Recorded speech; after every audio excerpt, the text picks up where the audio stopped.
All right, Sid, I appreciate you being here. Cool. Thanks for having me. I appreciate coming. Yeah. So we don't date these shows generally, but during the pandemic era, we're doing that because it's what we do. So today, I think, is the 6th, right? Yesterday was Cinco de Mayo, whatever it is, an excuse for everybody to drink, I guess. And today's the day after. So the 6th of May, hopefully we're going to be coming out of it soon here in Pennsylvania. Yeah, hopefully. You've been keeping yourself busy? If by busy you mean watching Netflix and working in my recording studio and sitting with my dogs on my lap, then I have been very, very busy. Well, there's worse ways to go through idle time, right? Yeah, sure. I've also been, I've been learning how to cook a little bit, which I'm not really a cook. So since I can't go out to eat, that's like the biggest thing. I don't go to coffee shops 3 times a day, and I don't eat out every day. Yeah, I think a lot of us are suffering from that. Yeah, and it's funny, too. I probably haven't. There's 2 ways to go, I think, during this pandemic. I've seen people that have gone off the deep end with junk food and booze and make light of it. I get it. And then there's the other way to try to really use the time to analyze how bad we've been and try to correct some things. So I've kind of like laid off the booze completely and tried to eat better and stuff. And I realized at the end of last month, like, wow, I go out to eat a lot. I go out to eat a lot. Here to put things in context, when there was a time period I had moved to Denver from Los Angeles, and that was in February of 2009. Okay. In June of 2009, I met Brenda Stump, who was going to be my girlfriend. After that, right. And so one day she says, "Hey, I want to come to your house and make you some food." And I said, yeah, sounds great. So she comes over and, she sees that in my kitchen, I've got pots and pans and all this cooking stuff. She thinks, score, this dude totally cooks. But really, I just had a bunch of stuff for my daughter because she likes to cook. I thought this will be a cool thing. My daughter will come by and she'll make dinner with me. Right. She was like 16. She never came by once. But so she thinks that I'm going to be like this big cook. She opens my refrigerator. There is not anything, zero anything in my refrigerator. And she goes, there's nothing in your refrigerator. Yeah. She goes, well, where do you eat? I said, I've eaten out every single meal since February, and it's now June. I've never once cooked in my house. Wow. Yeah. And I think that's I don't know. And we've evolved over the last 20, 30 years of being a people that eat out a hell of a lot. Because, I don't know what it was like when you were a kid, but I was lucky like once every 4 months if my dad would drive into the McDonald's parking lot. That was a win. Yeah. Not only was eating out a win for me, I grew up with just my mom. She was not a very good cook. So going out was like, oh my God, an actual meal that tastes like something that I want to eat. And then, so she didn't teach me how to cook. Yeah. And then I was like in LA, I was in rock bands, like just a starving rocker dude. I didn't have any money. Yeah. And then eventually I had success and I was like on tour. Right. So I was in a tour bus. Right. And, there's no kitchen on a tour bus, unless microwaving Pop-Tarts is a kitchen. And then, so I literally never learned how to cook until really recently. Even like I can make hummus. I'm like, oh my God, I can make hummus. I'm like, I've went from hopeless to hummus, and hopeless to hummus. And so I'm trying to use this quarantine as an opportunity to learn how to cook a little. Okay, well, see, there's something positive coming out of it, right? Yeah. So give me the 5-minute life tour, which I know that's asking a lot of someone to concise their entire life in 5 minutes, but give us the history of how it all started for you. So I was born in Colorado. Mm-hmm. My mom was divorced. I was the only child, so just me and her. Okay. Moved around a lot. 6 different elementary schools in 6 years. Like I was always the new kid. I didn't really have any friends. And she really didn't pay much attention to me. She was kind of self-absorbed. So I was left to my own devices to entertain myself. Right. And the thing that really clicked with me was music. That's where I found like my niche, the thing that really made me happy. Okay. And at some point, I played violin for a little while, but then I picked up drums. Like I'd be in orchestra class looking across the room, and I'd be like, look at those drums over there. God damn, I almost want to go smash those things. They look so rad. And so I learned how to play drums, and in short order, I was in a band. And by the time I was 15, I had quit high school, and I was out on the road playing in bars. I couldn't even drive a car, but I was playing like 4 sets of cover songs every night in bars, 6 nights a week. And I eventually went back to school and finish that out. But in 1985, I moved to LA with my band, and I was in Los Angeles for almost 25 years. And while I was there, I was in 4 different bands with major record deals. Wow. And which was what I went to Los Angeles to do. I went there to be a rock star and get a record deal. Right. And that it was really cool. I'm really feel blessed that I was able to do that. And one of those bands was a band called Two. It featured Rob Halford from Judas Priest. And also in that band was John Five on guitar and a guy named James Woolley on keyboards, and he was from Nine Inch Nails. And then a guy, Ray Riondo, from a band called Machines of Loving Grace. So it was all really good musicians. I felt like I was pulling up the rear for sure. Right on. But that was great. I got to play with Halford, and, who gets to do that? Not many guys have got to do that. We toured all over the world, played, just giant concerts and little club gigs, everything in between. It was super fun, and what a pleasure that was. And then I left that band, and I joined a band called Sinistar that was on Guffin Records. And that band signed a huge record deal, and we got a big push, but we can talk about that. We'll get there. Yeah, and then I left that band in 2002 to become to work in production, so engineering and producing, and I got to work with Alice Cooper and Tony Iommi and like Seether and Saliva. Tracked Dave Grohl on drums, and got to do a whole bunch of cool stuff. But at some point in about 2008. The industry, like the revenue from the industry to pay people like me, was just evaporating into nothing. And so I just kind of said, you know what? I'm going to peace out on this. I'm just going to leave the industry. I checked all the boxes I wanted to do, was in bands, toured the world, produced records that were like #1 on the radio, did all kinds of really cool stuff. Right. I was like, I think I can leave with my head held high and just go do something else. And at that point, what I did is I started a company that does research on investing and trading strategies. And I still have that company now. It's basically my bread and butter. But I also, of course, I'm a musician at heart. So I have a recording studio. Yes. And I take on projects now. Incredible here in Pittsburgh. Incredible. Thank you.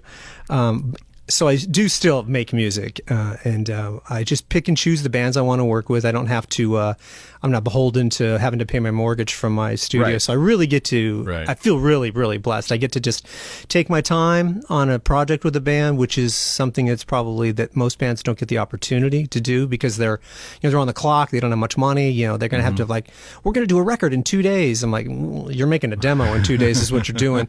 But if guys come work with me, we can take our time. We can slow it down. That's how I know how to make a record. It's it's going to take 2 months to make a record, or maybe more.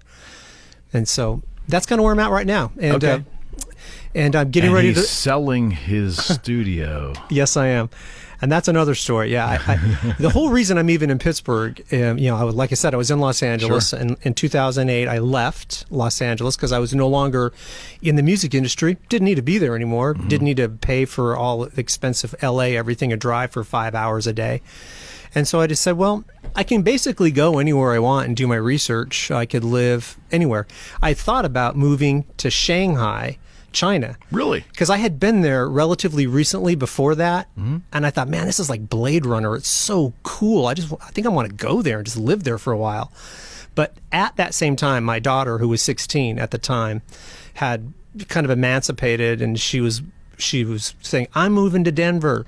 And I said, well, if you're moving to Denver, I'll move to Denver. So I ended up going to Denver. Okay. And met my girlfriend, and my girlfriend's an artist, and at one point she was making bigger and bigger work that wasn't fitting in the art spaces that she needed to, that she was renting. And we just thought, let's buy a building. It wasn't going to happen there. It was too expensive. So we ended up looking at all kinds of cities all over the country. And Pittsburgh was by far the hands down the best choice. It was totally affordable to buy a really cool building that you could renovate. Right. And it's also a great city. It's restaurants and culture and sports, and it's a city. So we ended up here in 2015, and I renovated this giant church that has a art studio and a house and a recording studio, and it's really fantastic. And now I'm selling it. Of course you are. Of course. Yeah, of course, I went completely insane renovating this building, just like emotionally, and it was so much. Where I was the general contractor on it, so oh God, I was hiring and firing all the trades. God bless you. And managing everything, and it was way more expensive than I ever dreamed it would be. I had no idea. I mean, in my mind, I had this number that I just literally pulled out of thin air. I thought, well, this can't cost it any more than this number, and wow, did it cost more than that number, and then some.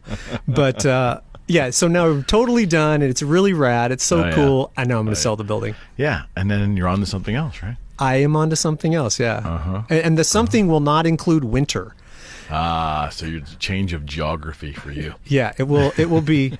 I'm probably going to move to the desert. Like, nice. I hate cold weather, and I'm reminded by how much I hate cold weather every time I'm walking my dogs in the winter and it's snowing and it's raining or it's just cold. I'm like, I hate cold. I hate it. So that's not why I'm selling my building, but. If I don't have my building, there's no reason that I can go anywhere. Understood. Yeah. And I'm sure you noticed about Pittsburgh because you've lived in multiple locations. We have a lot of gray skies here. Yeah. Peace. Oh my God. Yeah.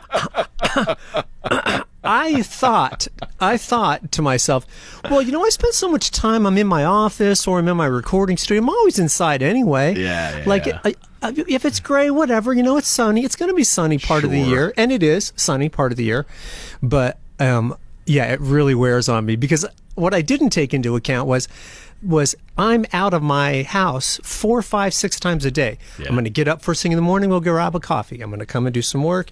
At lunch, I'm going to go grab a coffee and grab some lunch. I'm going to come home. Dinner, I'm going to go out for dinner. And and I'm going to walk my dogs 3 or 4 times a day. Now I'm realizing, I actually do spend a lot of time outside in the gray, and I never even really thought about it because I had always lived in places.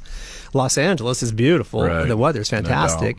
And so I just didn't really put 2 and 2 together. But I think we're just so used to it. And for those of us who are native Pittsburgh folk, we're just used to it. But when you get the opportunity to spend time away from this town in nicer climates and you come back, it's real apparent. Yeah. It's real apparent. And every time we get a blue sky around here, we have to make note of it. Yeah, even today driving over it, like this morning, it was cold and like misty and drizzly, but by the time I drove over here, it was sunny and nice. Yeah. And I was like, oh my God, it's amazing. I even had to put my visor down so that the sun didn't shine in me, my eyes. Yeah, you don't use the visor as much in Pittsburgh. Well, I did today, and I was happy about it. Let's go back to your move to Los Angeles in '85. And I realized there was a lot of debauchery and craziness in L.A. In the music scene in that era. But can you speak even generally about what you saw? Was it as crazy as most rock and roll fans always heard it was? Yeah, it was all that and then some. And I was in a band that was called The Wild, not The Mild. and that band, apropos, that band lived up to its name. Yeah, and it was. I'm really happy that I got to live there, and I was in a band that was in that scene where all these great bands came out of, and my band did really well there as well. But even one of the guys in my band, Dizzy Reed, he got plucked and joined Guns N' Roses, and my band had, we had gotten demo deals and we never quite got signed, but we had worked our way up through the club ranks, and we're playing, headlining on the weekends and on the Sunset Strip, like you are supposed to try to do, and it was crazy. It's hard to explain too, because the Sunset Strip is only about 2 blocks long, and on the weekends, on just one side of the street, from the Whiskey to Gil Turner's at Doheny, that's about maybe 3 blocks. There's the Whiskey, there's the Roxy, there's the Rainbow, there's Gazzari's. And on just one side of the street on the weekends, there would be probably 5 or 10,000 people. It's amazing. On just one side of the street, on the side where the clubs are. There was no one on the other side of the street. And it was just so many people, and it's all rocker people, 80s hair metal people. And so you have your flyers, there's 10,000 people there that you're going to hand out flyers to, and you're going to meet people, and you're going to hustle your band, and then you play there, and a lot of parties afterwards, and a lot of madness ensued, like you would expect, from the legends that are there. Mm-hmm. But in that time period, my band, we were just broke out rocker dudes, and we weren't going to get jobs, so we scraped up whatever money we could, and we rented this little rehearsal studio. It was 11 feet by 19 feet, and we had all of our gear in it, and all the guys on our band, we all slept in it, just like little dudes like guys in a coffin, side by side. We would all have to decide, okay, it's time to go to bed now. We would all just lay down on the floor, and we had a pickup truck out in the parking lot. Right. That we kept all of like sleeping bags and mats in, and so we called it the sleepest gear. So every night at some point we would all just say, "Yeah, I guess it's time to pull out the sleepest gear, and we'll lay it out in our little rows, and we'll go to sleep until the morning." That's nuts. Yeah, and we had no bathroom, no shower, so to use the restroom you had to go to the Denny's around the corner. Okay. And to shower you had to go find someone's house that could let you use their shower. And we were in that studio, this little 11 by 19 foot studio, playing, practicing and partying and bringing people over there and going crazy, until a studio next door, the next door on the other side of the wall, was a bigger studio. It was about the size of a 2-car garage. And man, we thought if at any time we can move into that studio, that's going to be like a mansion. It's going to be amazing. And eventually we did. We get to move into this studio next door, and we could sleep anywhere we wanted. We had a couch in there, but then our studio, our old one, was vacant. Right. And a young and not yet signed Guns N' Roses moved into the studio next door to us. That's incredible. Yeah, so they were our next door neighbors. So Guns N' Roses. That's how Dizzy Reed eventually gets plucked and joins Guns N' Roses, because we met them back then. In fact, when we found out that GNR, this new band GNR, was going to be our next door neighbors, we were out at the Troubadour handing out flyers for our show at the Troubadour, and I saw Izzy Stradlin. Right. He was handing out flyers for Guns N' Roses to play at the Troubadour, and I said, hey, you're in Guns N' Roses, right? So yeah, well, we're going to be your next door neighbors, and a friend of ours has a keg of beer, which nobody has kegs of beer in Hollywood. We just happened to have a keg of beer. So I said to Izzy, hey, why don't we, after your show is before ours, after your show, why don't we just bring everybody back from your show over to the studios? We've got a keg of beer, and we'll have an after party. And he's kind of looked at me perplexed, and he goes, you guys are going to throw us a kegger? Because he's from Indiana, so he knew what that meant. And I'm like, yeah, I guess we are. And so we got along pretty well right off the bat. And so that, and then they, clearly they blew up, and the rest is history. Right. But that's amazing. Yeah. So that was kind of fun. But did you see the Crew? Were you around the time that the Crew broke? They had already broke. Yeah, earlier. Yeah, they broke when I was still in high school. Yeah. So they broke in like 81 or 82. That early. So it was that early. They were done with the LA scene by what, like 83 or 84, I guess. Well, they were still playing, they were, Girls, Girls, Girls and all that stuff was coming out then. They were still around. They were more of an arena rock band. They were an arena rock band for sure. You'd see them around at the Rainbow Music Hall. Not the Rainbow Music Hall, the Rainbow Bar and Grill. You'd see them around because, everybody lives there, so you see people. But did you ever see Lemmy sitting there? 100 times. I hung out with him a bunch of times. He was so personable. He'd just be playing video games, and then me and Dizzy, when Dizzy finally was in Guns N' Roses, and backstory, he and I moved to Los Angeles together, so we were like best friends. We were thick as thieves, and like we could finish each other's sentences. And so one night he and I were out, and we ended up hanging out with Lemmy. Went over to Lemmy's house, and that was an interesting apartment. Yeah, I hear. Not much. I was expecting so much more. Right. Everybody says that. Yeah, but I saw Lemmy a bunch of times, and eventually, when Dizzy joined GNR, that band that I was in, The Wild, it basically broke up because it needed to have the 5 guys that were the band. Right. Without one of the key guys, it really wasn't the same band anymore. Got it. So that's when I kind of went out. I was like, getting enough for other different bands and stuff, and eventually I joined a band called Johnny Crash, on their second record. They had already done a first record that was well received, and their drummer needed to be replaced. When I came in, I was the second drummer in a band called Johnny Crash. And that band had finished the record. It was getting ready to come out. It was on WTG, CBS Records. But right at that time, Nirvana drops. Yeah. and destroyed everything. And Johnny Crash was a rock band. And like this, the Seattle bomb hit LA, and all the bands that had record deals that were like rock bands, old school rock bands, they all got dropped. And my band, the band I was in, Johnny Crash, got dropped. So I wasn't in a band with a record deal anymore.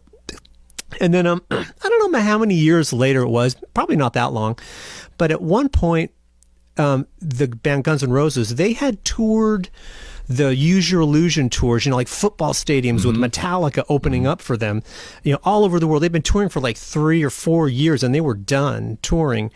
And Slash had a band called Snake Pit, and it was out on tour. Matt and Duff had a band called Neurotic Outsiders, and it was out on tour.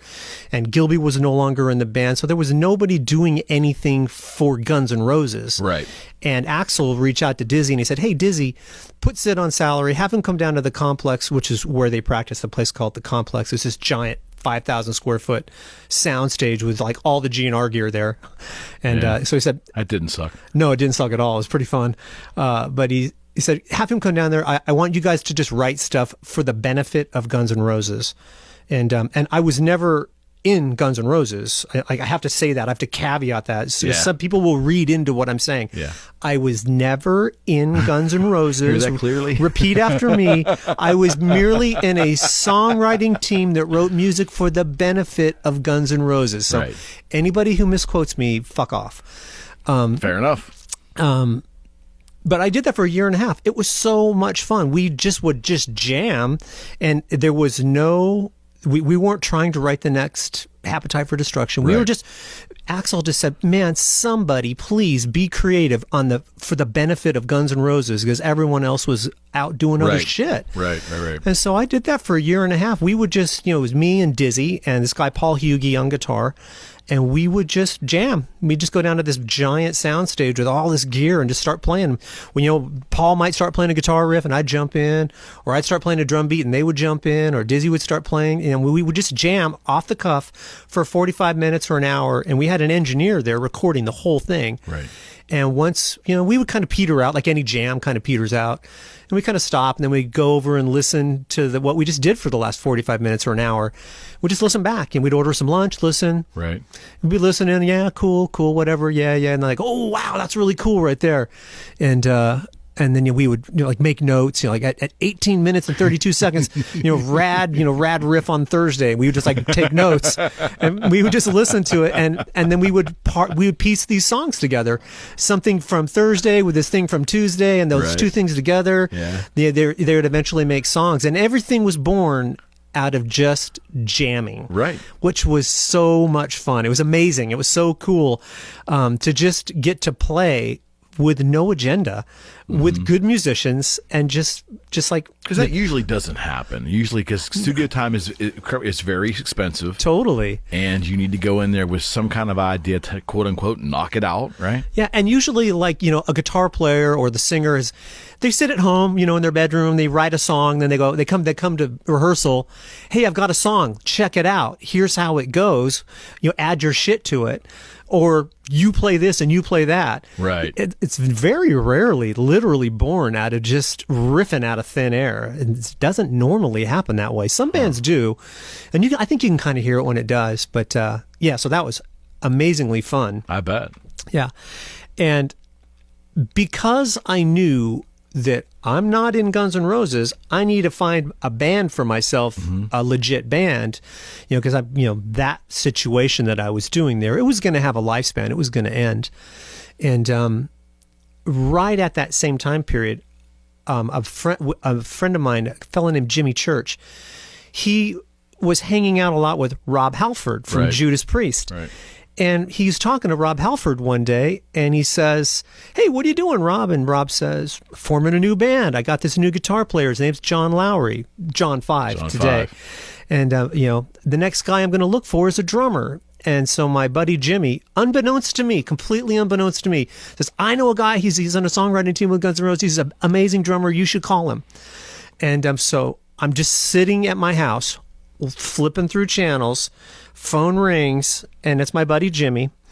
And he's like, hey, we're just talking shit. And he says, well, let me put you on the phone with somebody. And then he puts me on the phone with this fella, John Baxter, who's Rob Halford's manager. And then I'm like, wow, I'm talking to Rob Halford's manager. Oh, I was just watching TV 5 minutes ago. So we're talking, and then like 3 or 4 minutes later, John Baxter says, hey, let me put you on the phone with Rob. Now I'm like on the phone with Rob Halford. And when I was a kid, I was a giant Judas Priest fan. Yeah. So I'm like, wow, 10 minutes ago I was watching TV. Now I'm on the phone with Rob Halford. Yeah, it doesn't suck either. Yeah, and he said, hey, I heard what you're doing with GNR. You know, I'm looking for a drummer for my band. You know, do you mind if we come down and see you play tomorrow? And I'm like, yeah, in my mind, fuck yeah, of course. But on the phone, I'm like, yeah, that'd be great.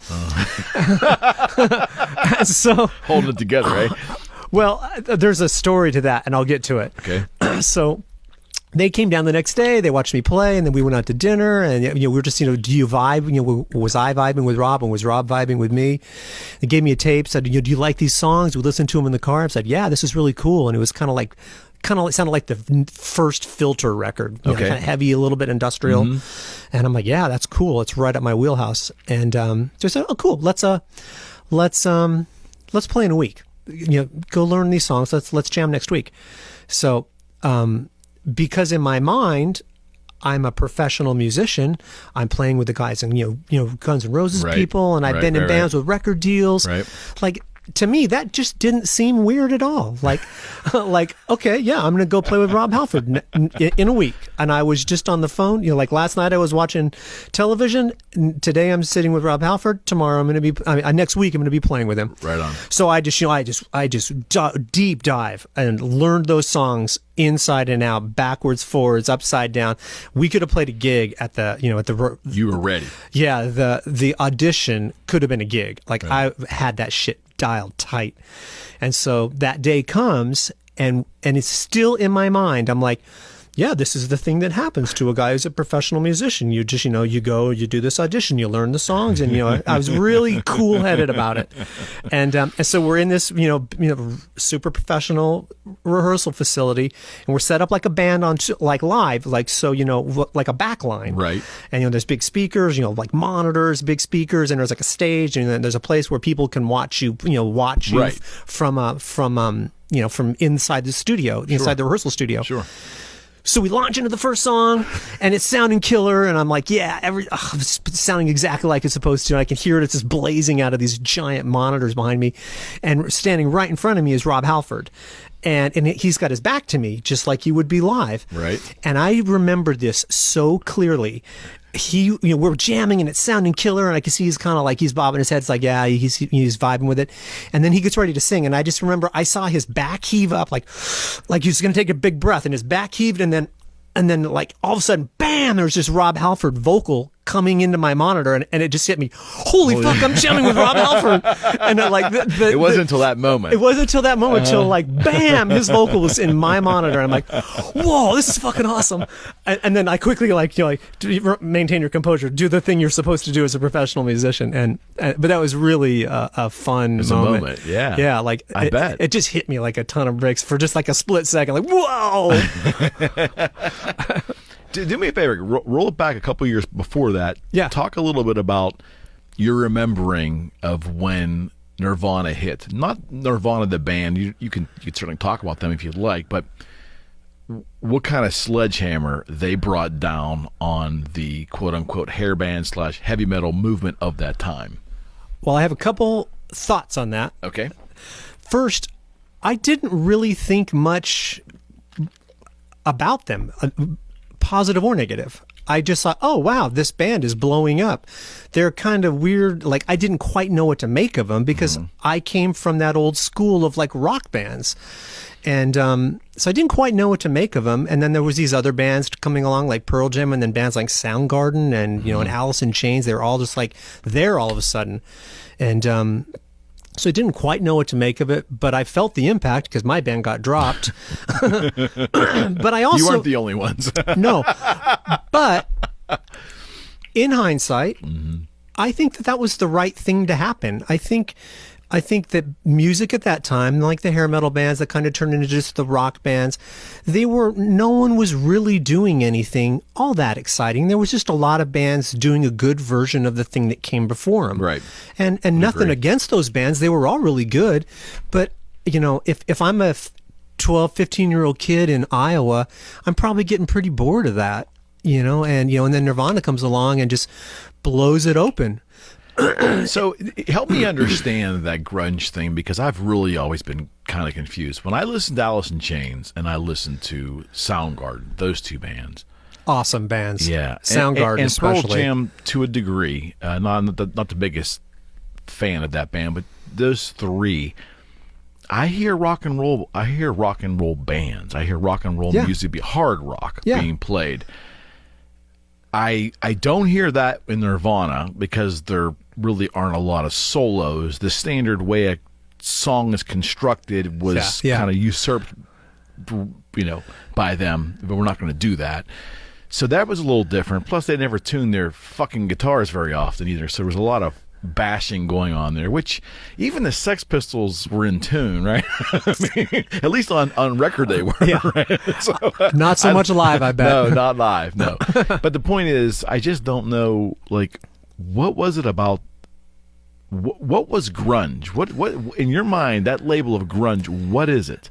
Well, I don't think those bands got slapped with the label grunge. Yeah. Those bands didn't say, Nirvana's not sitting in an interview early on in their career saying, "We're a new kind of band. We're a grunge band." That was a construct of marketing people that just got slapped across all those bands. Okay.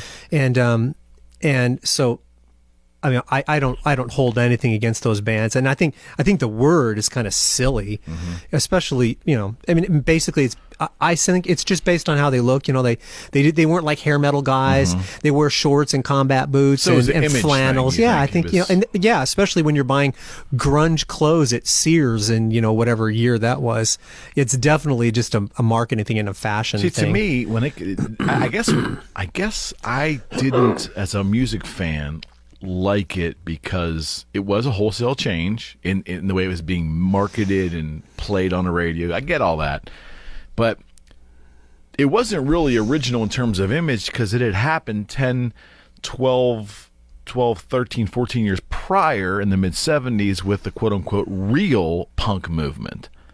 Would you not agree? I mean, the whole... not tuning our instruments and dressing in ragged clothes. I don't really don't, and saying fuck you to society. I really don't know how that's any different than what Rotten and Vicious and Jones did. Well, I don't think a lot of those bands were saying fuck you to society. Like when I think of Alice in Chains, what about Alice in Chains is saying fuck you to society? They're just like a weird, dreary heavy metal band. And Soundgarden is like a hybrid Black Sabbath band. Yeah. And they all took the money. As well they should. That's their job. I'm not disagreeing with you, but I'm saying they weren't tear it all fucking down. That wasn't their mantra. No, it never really was. Right, it never really was their mantra. It's a thing that kind of got associated with them. Probably most because of Nirvana. They're kind of the most punk rock version of those guys. Agreed. But Pearl Jam is just a really good bluesy rock band. Right. Agreed. But they all came from the same place, and we want to put labels on people, so let's call them grunge. They all came from Seattle. They're all grunge bands. So the industry, the marketing people in the industry created that whole. Yeah, that's how I see it. Yeah. Okay. Yeah, 'cause I don't know. I listen to Alice in Chains now. They're just one badass heavy metal band to me. Yeah. And I feel the same way about Soundgarden. Some of the most heaviest. I love Chris that band. Cornell's vocals are just off the charts, right? Out of this world. Yeah, I got a story about that too. Oh, you have to lay it on me. Yeah, I don't talk about it much. I got a little Chris Cornell story. It's ultra cool. But the Kim Thayil. Yeah, that guitar player. Yeah, he played Guild SG copies, I remember. And they were just, whatever, I don't know why I remember that, but they were the heaviest. His sound was the heaviest power riff I had ever heard in my life. I mean, it was like something I'd never heard before. I mean, heavier than Black Sabbath because of production values naturally at the time. Sounds amazing. Just their whole songwriting was just really great. They were a really good heavy band. Yeah, and then throw Chris Cornell on top of those riffs, and the drummer Matt Cameron, he plays so cool to those weird riffs. They're so unique sounding, and then you just throw Chris Cornell on top of it. That's amazing. Yeah, it's just so.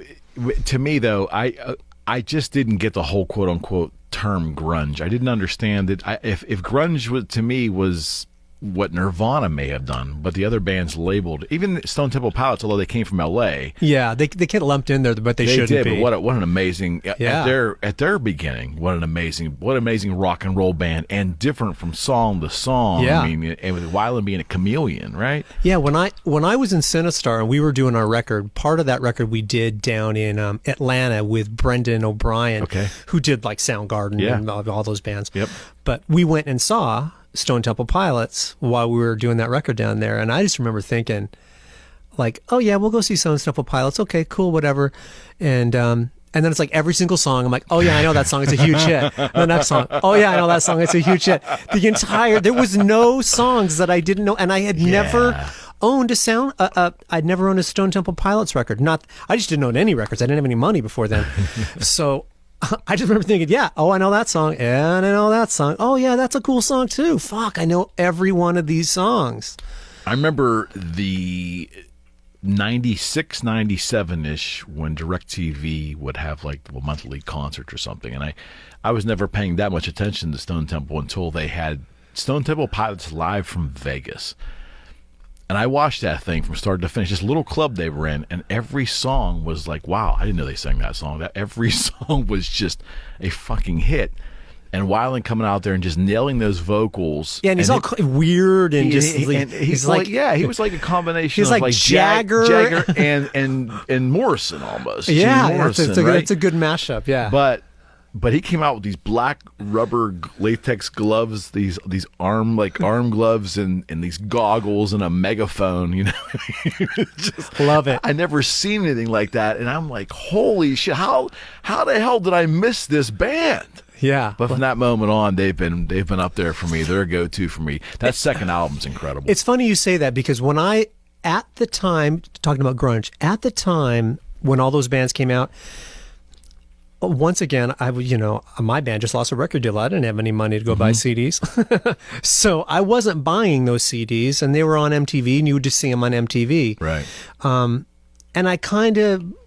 I was ambivalent about them. It's like, yeah, okay, cool. That's this new thing. I don't quite get it at the time. Now though, like, I mean, it's like, how was I so blind at the time that how did I not see? Like, it took literally 15 years for me to go, Soundgarden is one of my favorite bands of all time now. How did I not get this at the time? What a dummy. I think when it goes to Stone Temple, it's the DeLeo. It's certainly Weiland. But it's the DeLeo brothers, the bassists. They're in each other's head. There's something weird going on there because they're brothers, I think. But that the textures and a lot of that's production too. I mean, that's why the studio albums sound so amazing, right? It's the layering and plus that bass player, he's channeling some John Paul Jones. No His question. bass playing, You think? He's got the coolest parts. He's not just playing do do do do do do do do. He's just all over the place. They're so musical. Yeah, and that's really like if you take that bass player out of that band, they're going to be okay, but they're not going to be as cool. And that's one of the only times you're going to say, maybe Rush, but like you're going to say, if you take that bass player out, that band's not as good. Yeah, I don't think it's Rush is an interesting one for you to. We were talking off camera a little bit about Neil Peart and what a tragic loss there. But yeah, it's really sad. You can't take we were talking about Kiss off camera earlier and the personnel changes and so forth. Rush is one of those bands you can't replace any of those way guys. Yeah, it's impossible. No way. And there's a couple bands out there like that. Not many. That's a couple. When I think of musicians and their impact, and a lot of I get this question a lot. Oh, do you think so and so is a good musician? Do you think these guys are good? Do you think that guy's a good drummer? And my point is always, is Ringo a good drummer? Yeah, he's an amazing drummer for the Beatles.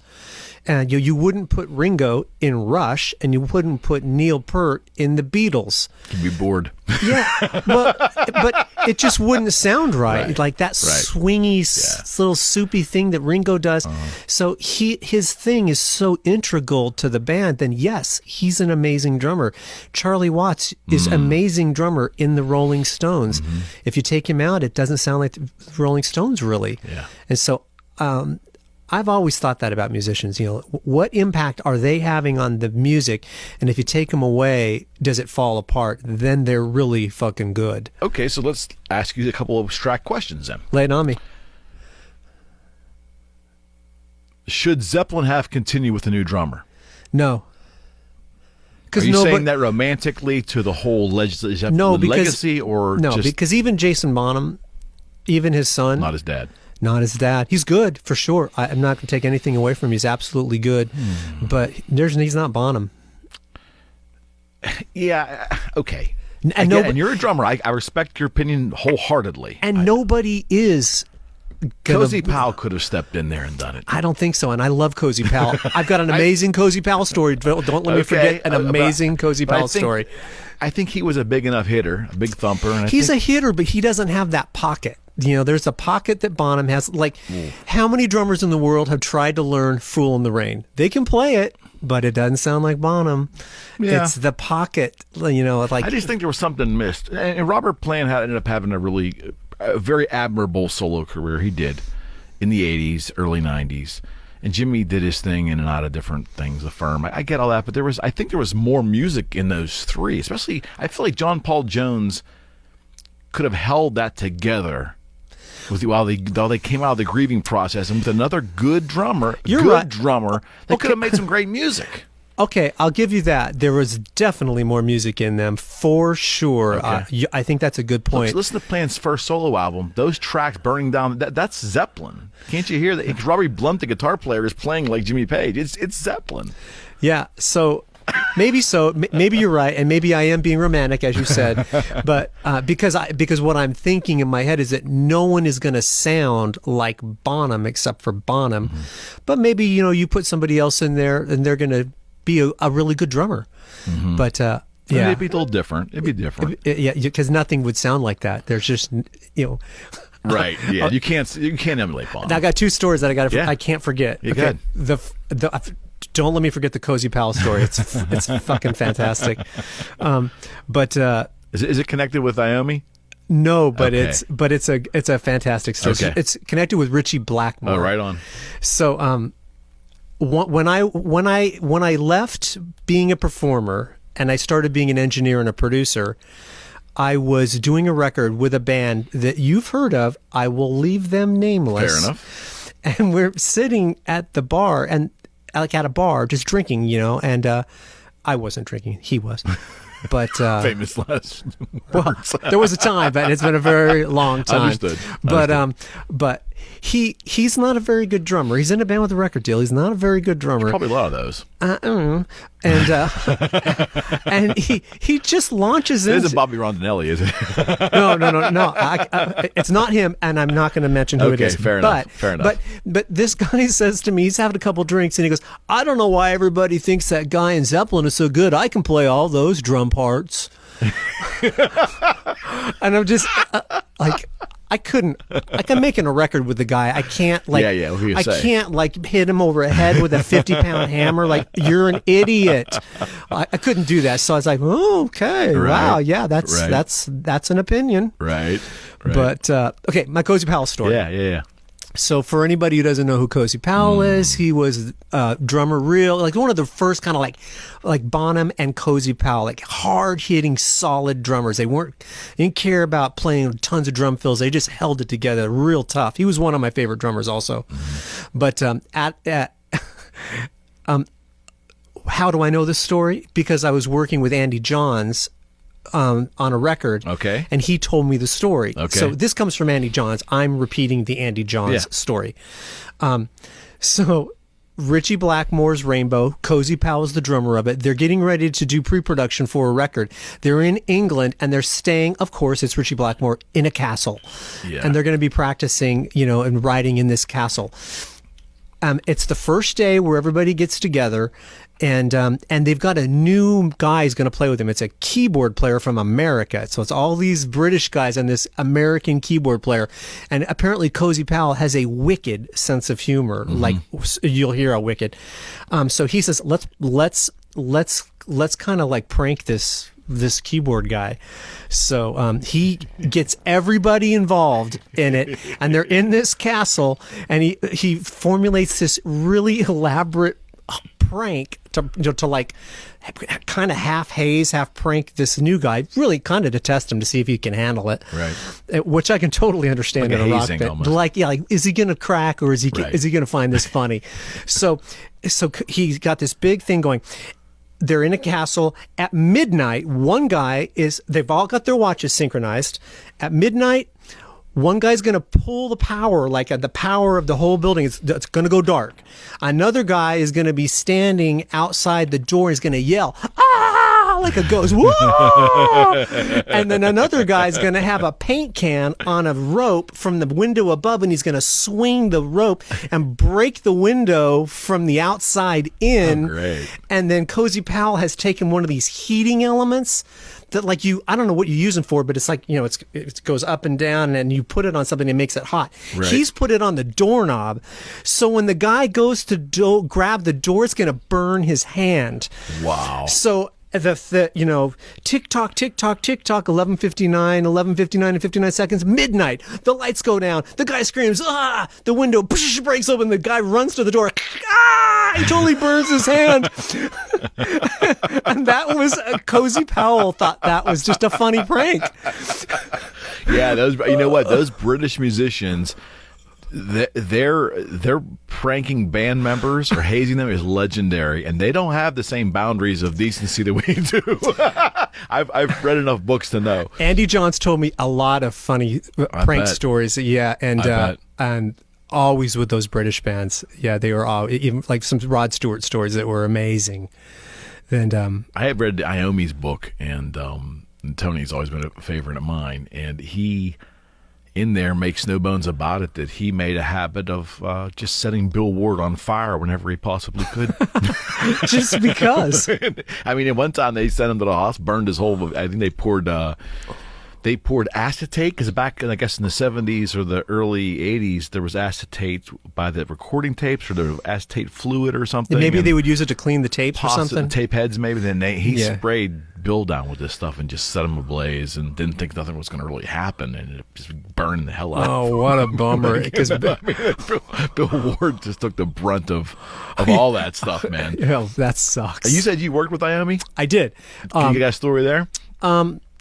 Yeah, so when I left my band Sinistar, I had always told myself the band Sinistar I was in, which was the fourth band with a major record deal that I had been in, said, this is my last band. I'm not gonna be the old guy trying to be in another band to get a record deal. I'm gonna go into production. I'm gonna stay in my industry. I'm gonna go learn. I'm gonna be an engineer, and I'm gonna be a producer. And so in that context, early in that time period, I got to work on 2 Tony Iommi solo records. The producer on those records was Bob Marlette, but I came in to do work on them, engineering and all kinds of, and making cool sounds and all kinds of other stuff. And so, we got to hang out with Iommi. He wasn't there a lot, but I got to hang out with him. He was very, very nice and really, really a cool guy. And also one of the first things I did was 2 Alice Cooper records. Okay. So that was cool. Those are guys that I grew up loving, like, $1 Billion Babies from Alice Cooper. It's one of my favorite records. Still to this day I can listen to it. The production doesn't hold up, but it's so cool. And so to get to work with Alice was really cool. And he's once again, he's all the guys who've been around a long time, they're all really cool. Like Halford was the nicest guy. That's he was so humble. Mm-hmm. What was really interesting, but I learned a lot from him, just witnessing, this is what it looks like to be like revered by your fans and to not have an attitude. Yeah. He was so humble with everybody he met. He would give everybody the time of day. When people wanted him to sign posters after the gig, he would wait till the last person was there. He would wait as long as it took. He would engage in conversations. He would remember people. Like he maybe, you know, like this guy, he's a super fan. I've signed this guy's posters 5 times in the last 10 years. Yeah. And he would recognize the guy. Maybe he doesn't know his name, but he remembers him. And he would just be really engaging and very thoughtful, and he was like that with everybody. Like if you go to Subway to get a sandwich, he's engaging with the guy at Subway. There's never a conversation with him that's like, hey, how's it going? Pretty good. You know, just like, you know, step 1, 2, 3, 4 for a pointless conversation. Right. He was always engaging and is always he was genuine. He's very genuine, and he's got a wicked sense of humor, and he's really funny. He's a British guy. Yeah, yeah. So. Are you a Who fan? Kind of. I think Keith Moon's fantastic. That's what I was going to ask you about Keith Moon. Okay, there's a band. I was thinking about it while you were talking about Zeppelin. They bring in Kenny Jones to replace Keith Moon. Right. It's like, what? Now, that's fascinating you said that, because I wanted to tell you, I just throughout the quarantine, right, I just completed Roger Daltrey's autobiography. Uh-huh. And then, because I really like Roger. And then I said, you know what, I'm not a big fan of Townsend for a lot of reasons, but I'm going to dive into his book. And it's so interesting. I bet it is, yeah. To see, and Roger's read not deep enough, and Pete's is just too deep. It's too much information. But it's interesting to see how that decision to get Kenny Jones, that was Townsend's insistence, and Daltrey didn't want Kenny Jones for the reason that you just insinuated. That's not, there was no groove to him. He was almost like he's a small faces, right? Yeah, Faces drummer. He was like a metronome, but it wasn't. He never got into the pocket, never got into the groove of the songs, and they were used to hearing Moon back there for all those years, and to play with someone, it was something was lacking. Yeah, I can't imagine what it. I never saw that version of the Who. I never saw the Who in general at all, but I can't imagine going to see the Who and Kenny Jones playing like, you know, Bob O'Reilly or something, you know, all those just bombastic drum parts that Keith Moon was playing. I can't imagine like how flat that must have fell. Mm-hmm. At least that's what it seems like to me. Maybe it worked, but it just, you know, he's not the same drummer. But maybe that's why. Because no one's going to replace Keith Moon. Let's go the total opposite direction and do something completely different, because anybody that we try to get that's going to be like him is going to be a letdown. Maybe that was the thought process. I don't know. I think from reading the book, too, I think Townsend wanted to go that direction because he obviously was friends with Jones. But I guess the last couple years with Keith Moon were just fucking horrible because he was so inconsistent and so, you know, not doing his job regularly up to snuff. Yeah. And they kind of went the other direction. Like, I want to play with someone who's reliable. It might not be the same thing, but I know it's going to be powerful and straight ahead. Yeah. But it was sterile. It was vanilla. The gig's not going to fall apart in the middle of it. I'll tell you what, it was such good reads about what some of these bands had to endure in the 60s and the 70s, and just the amount of drug use. And you don't know whether it's being exaggerated, because you think, how could they have ingested so many drugs and still be able to function? I'll bet you money it's not exaggerated, because like I know my previous lifestyle, you know, it was really, I'm for sure lucky to be having this conversation with you, because I was out of my mind. Yeah, mid-'80s in Los Angeles on the strip. Yeah, I mean, people dropping, a lot of people dying of heroin overdoses, and so I bet it's right. You know, I hear people like talking about Guns N' Roses books and stuff like, I heard a story on that Guns N' Roses book. It doesn't even sound real. And they'll tell me the story. I'm like, yeah, that's totally real. Literally, I was there. I saw that happen. And so, you know, these stories that people don't believe are true, at least in the context of that, like, yeah, I was there. I saw that. That's Let me throw a couple other professional drummers out in some big bands. I want to get your thoughts on them, and then I want to talk a little bit about production, how that's changed over the years, going from analog to digital. I have some questions for you. Yeah. Eric Singer. I'm not that familiar with Eric. You know, I know that he plays, you know, in Kiss, but I didn't really ever hear him what he does there, so Okay. I'm gonna have to pass because I don't know enough. Yeah, I think he's played with, believe it or not, Alice Cooper. Yeah, he he's played with in a Black lot of them. Sabbath. Yeah. Or some incarnation of Black Sabbath Yeah. at some point in time. But he's definitely kind of run the gambit. He seems really good. He's clearly good. He's in the game. He's still in the game. He's got to be a good drummer. I think he's I think Gary Moore. He played with Gary Moore for a period of time in the '80s too. And Gary was no slouch as a musician. No, he wasn't. I have some of those old Gary Moore He probably records. surrounded himself with some good folks. Yeah. Talk a little bit about Peart and what his music and his style means to you as a drummer. Well, originally I was really into Kiss. I was the crazy Kiss kid in my school. You know, like I told you a story off camera about painting my face like Peter Criss in a pantomime skit I had to do in front of my whole school. If you're ever going to do pantomime, don't paint your face like Peter Criss. It doesn't work.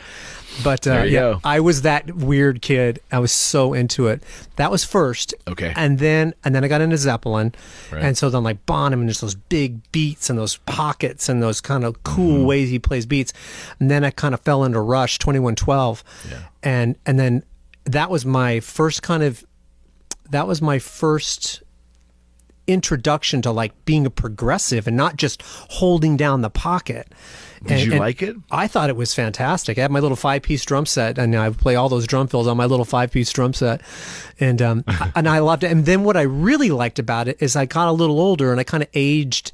I felt like I was aging out of my Kiss fandom, and I'm like a total science fiction nerd. So when I was a kid, I was I was the mad Kiss goon and the mad Star Trek goon. Yeah, right on. So like they would write songs about outer space and and black holes and Cygnus X1 and 2. yeah, totally. And I could listen to those with headphones on and just literally take a journey. And like I said, I didn't have any friends. I didn't have any siblings. My mom was paying no attention to me, so I had to entertain myself. And those You're the perfect Rush fan. I would totally. And so I could just listen to those records and go on a spaceship journey and really feel it and see it in my head. Yeah. It meant so much to me. It really meant a lot to me. And then, so you're probably. Let me ask you this: when, just hypothetically, so you dig them in the '70s, right? And we're the same age. So when Tom Sawyer came out and they became commercially successful, I loved it. I was so happy for him. Yeah, I wasn't. I was a little jacked because the people that thought I was out of my mind listening to that shit 5 years prior, now all of a sudden they love them. You know what I mean? Like, hey, fuck you. Are you kidding me? That is a thing that happens for bands. Like you want more people to hear the band you like because you really like them, but then when too many people hear them, you're like, "Fuck!" Now it's not special. No, it's not my special thing anymore. It's not like I'm not the only kid who knows it. Now everybody knows it. But the stuff was so good though that I didn't feel that way for long. When I really listened to Moving Pictures in its entirety, it was like, wow, what a masterpiece. Yeah, so I was happy for him, and I'm always happy for bands that break out, like even like Nirvana and Pearl Jam. Yeah. If they blew up the scene that I was in L.A., in that time period, if they were the atom bomb that blew it up, well, it needed to get blown up, and more power to them. They did it, and they're if Kurt Cobain had still been alive, he'd probably still be playing music. Pearl Jam is. Soundgarden was until Chris Cornell, Pat, and Alice in Chains. They're still around, and I'm happy for those guys. That's really cool.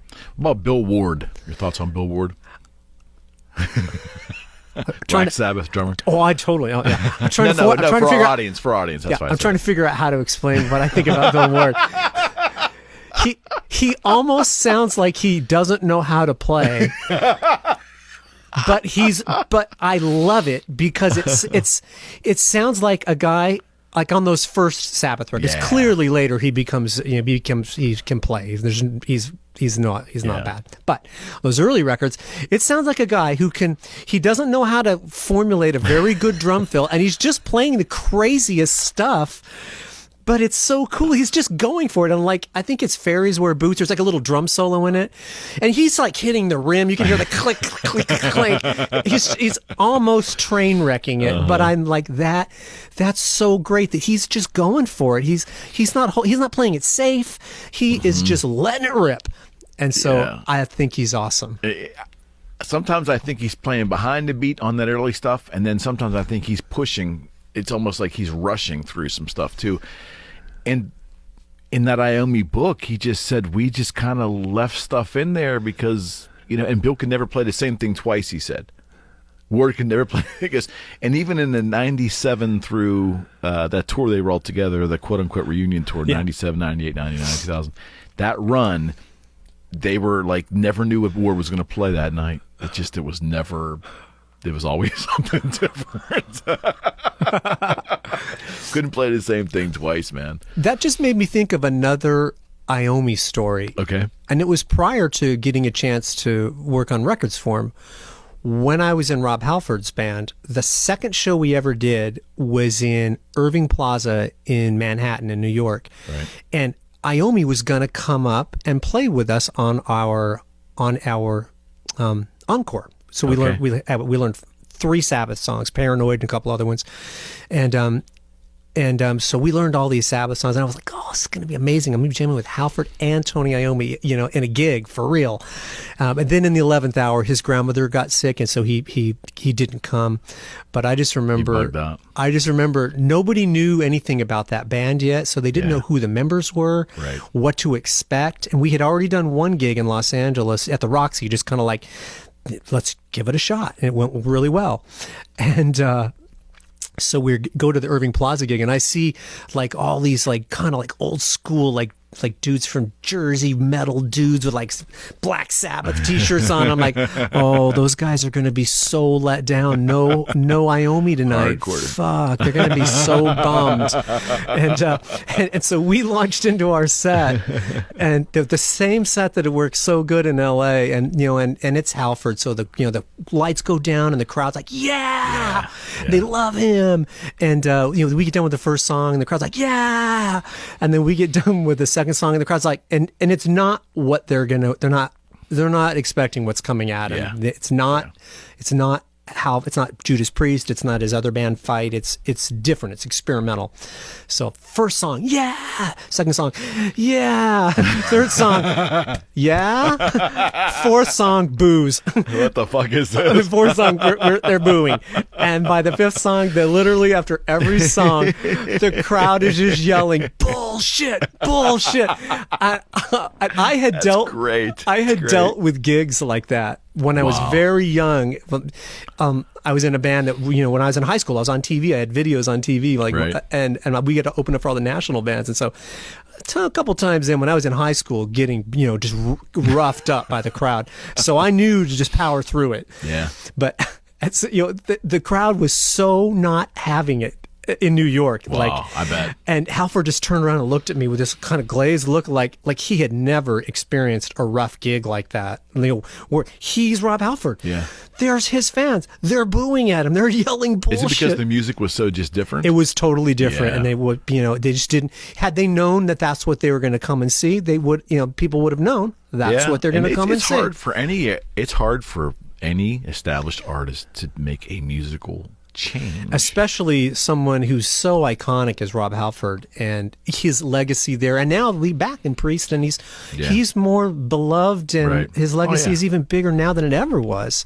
In that book, Iommi also mentioned the story that apparently in the early 90s, I think it was, where Black Sabbath was out on an Ozfest, I think, and they performing as Black Sabbath, and Ozzy got sick or he missed a plane, didn't show one night or couldn't show one night, and Halford stepped in like that and played the entire Sabbath set as the singer. And I guess there's videos of that out there. I've heard about that. Yeah, I've heard about that. Yeah, that was and it turned to be quite a success. Okay, let's talk about recording for a second. Lay it on me.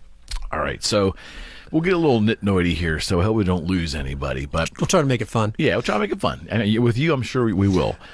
So right around, I want to say, and correct me if I'm wrong, because I might get the dates wrong, but right around the mid-'80s or so, when, or the early 80s, when CDs became a thing, let's say by 80... I think the first CD player was 81 or 83. By the time it was mainstream, it was 86, maybe 87, where CDs became a thing. Mm-hmm. I started just reading about production, and you started to see these 3 letters would start appearing on every CD. It'd be AAA, AAD, ADD, or DDD. And I through just curiosity. Yeah, please tell me. I don't know what that is. But out of complete curiosity, with no internet, I was able to find and through the library. I wanted to know what the hell this meant.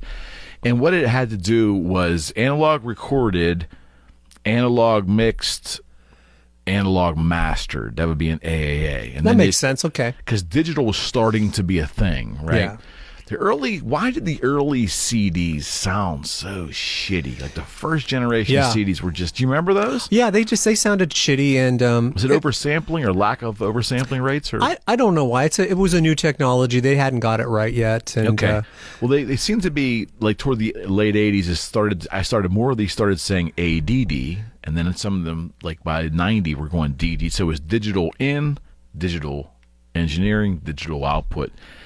And you mentioned before about like great sounding recordings. I was listening to one of your other guest appearances on a podcast, and you were talking about, it just drives you nuts when, the quality, you're a quality nut. I love that about you. Well, yeah, on the production end, right? Yeah, it drives everybody crazy. Well, I remember buying the Rush Presto album in 1990, and it was a DDD recording, and I didn't notice it was a DDD recording until I put the CD in, and they just came in with full bluntal. The first song, Show Don't Tell, and my stereo speakers almost exploded. It was louder than anything I had seen or heard, and I'm like, holy shit! And the space between the notes was silent. There wasn't any tape hiss. There wasn't any noise. It was vacant. It was empty. It was like being in a vacuum between the space between the notes, and I knew something was going on. Yeah. Like, do you remember when digital became prevalent? Does this make any sense to you? Absolutely. Yeah, I totally remember. It was when I was when it really, really took over, and where analog tape was almost just never used again. It wasn't really until about the early 2000s. Okay. Like all the way through the 90s, there was a DAT, right? Digital analog tape. Well, not even that. I mean, there was some people were recording analog. Some people were recording on this new thing called Pro Tools. Okay. And, the Pro Tools allowed you to do some editing. It was clunky at the time. It's amazing now, but it sounds fantastic now. But it wasn't until probably, early 2000s that there was analog tape. Recording to analog tape was so it didn't happen anymore. Occasionally it happens still by like purists and awesome Neil for them. Young, people like that. Yeah, Jack White, some jazz people are going to track to tape. But it's almost ubiquitous. Everyone's tracking into digital, into Pro Tools. Right. But the shift was so thorough almost that in 2000 I remember, or 2002 I remember, there was like this rumor amongst other engineers and producers that some other big producer had literally went to the vaults of like Ampex, the people who made the 2-inch analog tape, and bought all the analog tape in the world that was left, and they weren't manufacturing anymore, and like one guy owned it all. Was that done because to look into the future that would be valuable someday, or they were forcing people to not use that anymore? No, it was that producer said, I'm not on board with digital. I want to be able to track on analog, and there's only a limited amount left in the world. Got it. They make it again now, but at that time, it was almost like rock is dead. Like Nirvana's here, rock is dead. Yeah, right. It was like analog is dead. It's all digital. Okay. And so he literally was just scooping it up so he could have it. Because otherwise, he was thinking, and we were all thinking, they're literally never going to make analog tape again. 24-inch 2-track tape. Yeah. Or 2-inch 24-track tape. Yeah, they're never going to make it again. And now they do, of course. But that was kind of that was really right around 2000, 2001 too. That's right where I landed in the beginning of my production career was in 2002. Let's talk about that. Yeah. Let's talk about that. So what drove you, what compelled you to go that route in the business? Okay, so my entire career I've been a performer, and at some point I knew, not everyone's in you too. You don't get to play. You don't say. You don't get to be in your band forever. At some point, you're not in your band anymore. Right. And like I said, I had joined that band Sinistar, signed a really big record deal with Geffen, and I said that like, this will be my last band. Hopefully it lasts a very long time, but this will be my last band. And I don't want to be trying to start a new band, in my 40s and trying to get a record deal. It was so hard to make money even then. I wasn't going to try as a grown man with a mortgage and child support payments to try to navigate that world. So I said, this will be my last band. And I thought, well, I want to stay in my industry, in the music industry. I can be a manager. That's what I know what they do. I've seen it a lot. I know what they do. Right. And I thought, well, I don't really manager guys. It's just really not my bag. I'm not. Or I could go work at a record label. I could be an A&R guy. I could go find bands and help them, help develop the bands and get them record deals and walk them through the process. And that might be kind of cool, finding new bands. But then I thought, yeah, but the labels, there's always an adversarial relationship between the band and the label. They're kind of the enemy, the labels. Then I thought, well, I could be a producer and work in the studio with the bands, being creative and sit in the room while these things that are going to live forever are being recorded. Like, yeah, that's what I'm going to do. That sounds awesome. Okay. And so that's why I chose that, as opposed to staying in my industry and being a manager, staying in my industry and being an A&R guy or starting an imprint label or something. Right. So I'm gonna go be in the room with the band. I know musicians. That's my world. So that was a bit more of a practical decision. And it's the one that just resonated the best with me. Okay. But I didn't know a whole lot. I didn't come into production with a 20 or 30 year career of making records before me. Right. So I did what I always do when I need to learn something really fast. Well, first off, I spent all the time that I was in Halford learning how to do programming and electronic music. Right. Then when I was in Sinistar, I spent all that time learning how to do recording. So and formulating relationships with different producers and different engineers, and right. Getting in relationship, because so much of the music industry is relationship. Sure. So I was learning as much as I could the whole time. We'd be on tour. I'd be practicing, mixing stuff, and then finally when I left, I knew enough to be in the game. Okay. And so I called some producers, said, hey, I left Sinistar. I want to come work with you. And I was only down about a month before I had an opportunity to be on a record. Yeah. And I was in the seat. I was in the hot seat, at the time. The first thing I did was, in that capacity, was basically just being a Pro Tools engineer. Right. And I didn't know Pro Tools. I knew another program. So on the clock for a major label deal, I had to learn Pro Tools on the fly and make it work. And I did. I did what I always do. I just call my peers who know how to do it.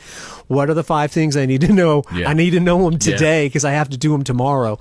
And then I would just be in the fire and figure it out. And don't look hectic. And then the next day I would call. Okay, I got those 5 things. Now what are the next 5 things I need to know? And I just learn in the ring. And I think that's one of the best ways to learn shit that matters, is you just jump in the middle of it. You're going to sink or swim, and most people will figure it out. Sure, because you have to. You don't have a choice. Absolutely right. And what better way to learn? Totally. What better way to learn and get paid and make and do the thing I wanted to do anyway.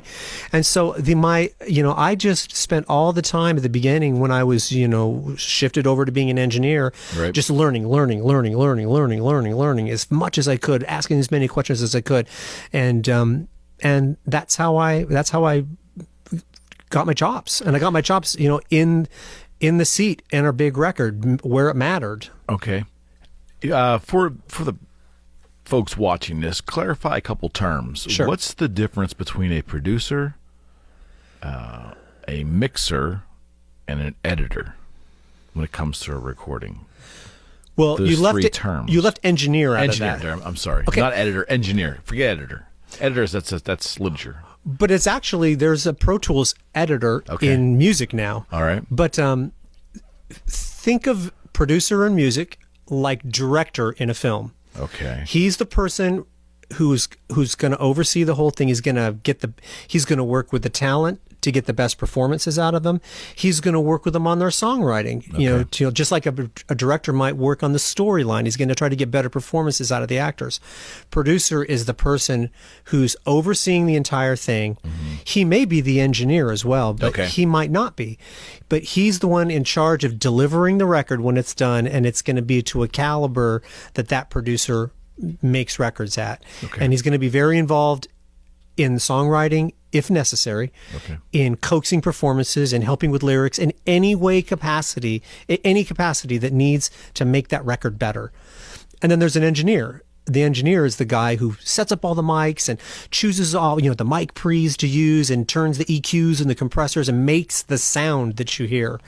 He's the guy responsible for choosing the tones that get recorded. Okay. And then a mixer is the guy who takes all that recorded material. You've got maybe 100 tracks of stuff. Right. Kick drum, bass guitar, vocal 1, vocal 20, acoustic guitar, electric guitar. You got to blend it all together and make it sound like something that matters. And those guys are really, there's that. So they mix the finished product. And then there's a mastering guy at the end.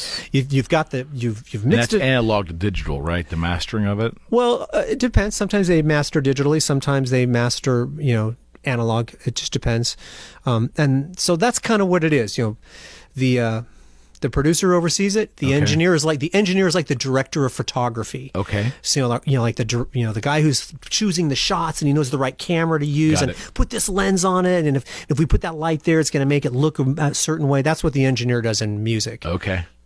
All right. So, but those can overlap, right? And if obviously they totally can, you're a young band and you don't have a lot of money to spend, your producer, engineer, and mixer may be one person. He might be this. He might very well might be the same guy. Yeah. And you, where do you find? How do I say this? In today's era, you're working with a lot of young acts. You're working with established acts. What is your main role? Are you a producer? Are you a mixer? Are you? It depends on the project. My studio that I have now is not my bread and butter. So I'm able to just take on projects that I like. And so sometimes I'm the producer and the engineer. Sometimes I'm just the engineer. Like where we did the Winner's Descent drums and heavy rhythm guitars at my place, and I was just the engineer. Okay. They already had a producer that they were working with, but we had all met. And they said, "Man, can we come track at your studio?" And I'm like, "Well, you guys are super cool people. I love you. Yeah, come and track at my studio, and I'll do the thing I do. I'll get your tones sounding killer on your drums and your bass and your guitars. I'll help put all that together. Okay. And then and then your producer can just oversee the whole thing.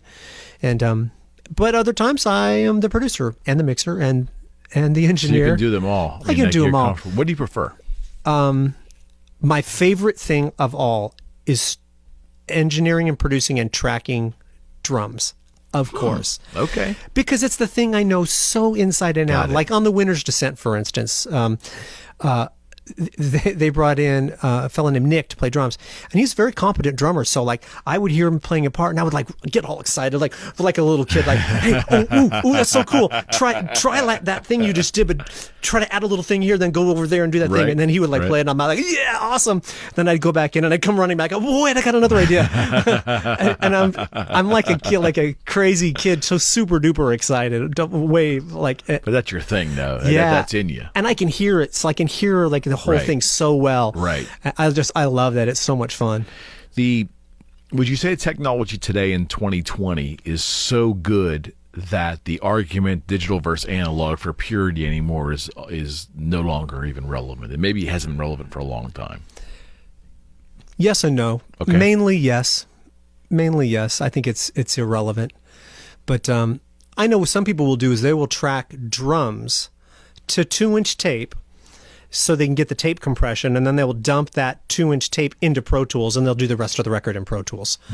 And we've done that before when I was making records. We did a record for a band called Airborne from Australia, and we did that. We tracked the drums to tape, and then everything else just in tools. Let me throw a couple famous producers out there, and even if I'm not looking for stories, I want your opinion on them, or your opinion of their importance to that act. Oh, okay. Okay, Terry Brown with Rush. Well, anything Rush does, I love. So clearly, he's doing great. But I think he. They said George Martin was the sixth Beatle or the fifth Beatle, right? Yeah. Terry Martin was definitely Terry Brown was definitely to me the fourth member of Rush, and I think they parted ways with him like in the early '80s or something. But I mean, I don't think he gets any credit. I mean, his fingerprints are all over that early Rush sound, I think. Well, he should get more credit for sure. I think so. Yeah. What about what about Ted Templeton? Ted Templeman?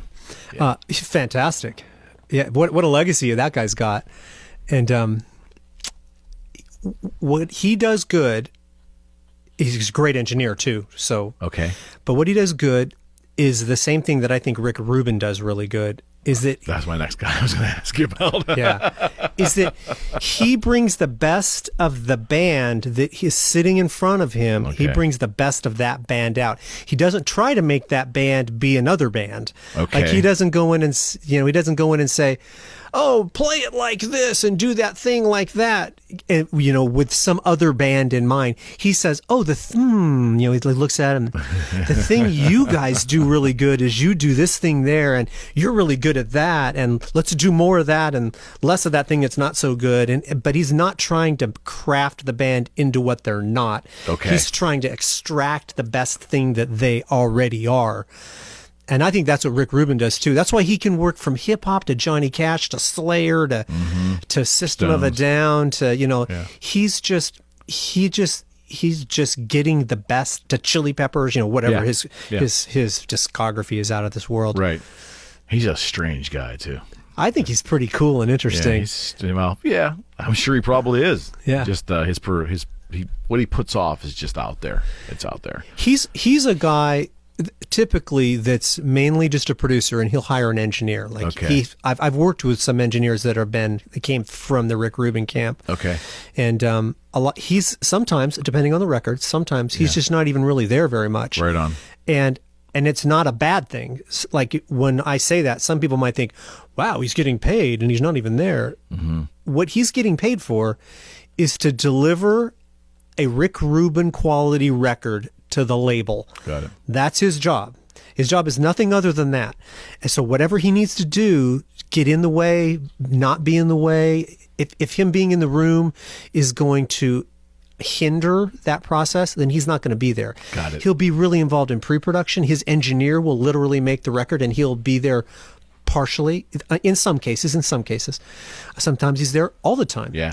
But yeah, so he's a great example of how it can just be so many different things to be a music producer. I think he did Black Sabbath's album from 5 or 6 years ago. He might have. I'm pretty sure, because I think there were some interesting interactions between him and the band. But he, like you said, he's done everything. That has to be the sign of a great producer, right? If it's multi-demographic. Sure. Like for me, admittedly, I'm relatively, I hate to say it, but a relatively one-trick pony. Like, I know hard rock bands. Mm-hmm. That's the thing. That's what I was always in. That's the thing I understand. Right. That's the thing I like to do. Mm-hmm. I loved listening to heavy guitars. I really just like it. That's the thing I want to do. I've done things that aren't exactly that, and it's a little bit of a stretch. And you're like, oh, this is a little out of my wheelhouse. And if you don't enjoy it, I mean, it's important, I think, in this world it's just important to do something well, but also to understand what you don't like. And if all possible, stay away from it. Yeah. I mean, why spend time doing something you really don't care for? Yeah. What about Bob Ezrin? He's great. I've had a chance to work with him on a couple things. I think Bob Ezrin was the executive producer on the 2 Alice Cooper records I did. Okay. Bob Marlette was the producer, and I think Bob Ezrin was the executive producer. If someone's an executive producer, that means they're just putting their 2 cents in. Like they're They're putting their umbrella over the whole thing. They're just another set of ears in there, but because of the prominence of their persona and what they've done. Yeah, in the context of those records, that's really how it felt. Bob Marlette was he was the guy. Right. And Bob Ezrin would be overseeing, and he would be there a couple times. Yeah. And he's a very nice guy. I really enjoyed talking to him and hanging out with him. Yeah. And plus, his legacy of one of my favorite bands was oh, that's the guy. But he's done, but I mean, besides Kiss, though, I think in Alice Cooper. Cooper, yeah. $1 billion Babies. But I think, though, didn't he also do a Floyd album? He might have. I might be wrong on that, but I don't know his whole discography, but I know him, and I know the things that I know that I love so much. Yeah. What about Mutt Lange and his importance to AC/DC? Oh, is there any producer who's had more of an impact on a band, or Def Leppard? His impact on Def Leppard. Right, exactly right. Yeah. Incredible. I mean, he's and he married well too. At least initially he did. Temporarily. I don't know how that worked out in the end. I heard a lot of crazy stories about like Back in Black, how they made Back in Black. I've heard stories where, they recorded all the guitar parts of one string at a time. Yeah, I heard that too. And I don't know if that's true or not. But I can't imagine it would be though. But I know myself, I have torn things down really, really to that level to get a thing right. Wow. And just because the sound, it sounds a certain way. And I wouldn't be surprised. Like I've tracked records where the drummer is only playing the kick and snare and he's playing dummy cymbals, and then we're later going to go in and overdub the cymbals. But he's playing the thing, so the vibe is there, but we're getting just the kick and the snare. There's no bleed of anything else. And then we go in and play just the hi-hat, and he's still playing a whole drum set, but you can't hear the other drums. Got it. We're only miking the hi-hat, and then just the toms. And that's a lot of work. It's a lot of work. But it's a thing. You can do that. And so the single string guitar, maybe. I've never did it, but not that hard. They're great, So talk a little bit about the space between the notes, and can you maybe articulate that, because it's hard for the average music listener to understand that concept, but it's so bloody important. And the song Black and Black is the most obvious example of the importance of the space between the notes, correct? Yeah, that riff, dun, dun, dun, dun, it's mainly space. And just the restraint. The restraint that those songs that Angus and Malcolm showed in writing that riff, right? And it culminates with that rad little pull off riff, dun dun dun dun dun dun dun, like it's so cool, and that is all the open space between there, and it's great. As a producer, how much attention do you pay to that, and would you say that younger artists, because of the impulsive nature of someone doing it maybe their first or second time, they may have a hard time grasping that concept? I don't know that they have a hard time grasping it. I just don't think they think to write like it. Got it. Because they're trying to fill up space, and they want to play a lot of stuff, and they're playing a lot of stuff, which sometimes sounds great when there's just a lot of stuff there. It's cool, but I think it's hard. It's just hard to write like that. It's hard to think, look, I need to play I want my song, like I'm in AC/DC. I need it to be this big thing. Yeah. I need to play big, but that's not big at all. Right. What always puzzled me was those early Zeppelin records. Jimmy Page was always lauded for his engineering abilities and multi-track layering of like guitar parts and so forth, which made that Zeppelin sound. I get all that. But the original vinyl albums, all the way through Physical Graffiti, I would say they just sounded like ass. And I don't know. So the original recording of it was so poorly done for such a monumental group. And I know Page has gone back and remastered everything. I get it. But did you notice any other bands of that era just having really bad recordings? I think a lot of bands from that era they sounded great and fine at that time period because that was the standard. But now production has gotten so good. We're holding them up against the kind of records you can make now, and they don't some of them don't hold up. The performances totally hold up. Right. You say that's an amazing drum part. That's a fantastic guitar riff. And I like the way he's interplaying those two guitars and plants vocals on top. But yeah, they don't particularly sound all that great, but those performances carry it. There's an old joke that we used to always say, oh, like when you're laboring over a sound or something, and you always, like a guy's hitting the snare drum. Let's get a snare tone. Hit the snare. Bang, bang, bang. You're there for like 2 hours. You're just losing your mind. And the joke is, well, how do you fix a bad snare tone? And then like, hit song. Just write a hit song. No one will care about that bad snare tone. That's a good point. Just write a hit song. Who cares? Even like the first 3 Kiss records just sound like they're underwater, like Hotter Than Hell. When I listen to that album, it's just, even as a kid, I can notice as a young kid listening to that going, this just does not sound good. There was a lot of records that I remember thinking stuff like that, but I was so 100% into music when I was a kid. I gave everybody a wide berth.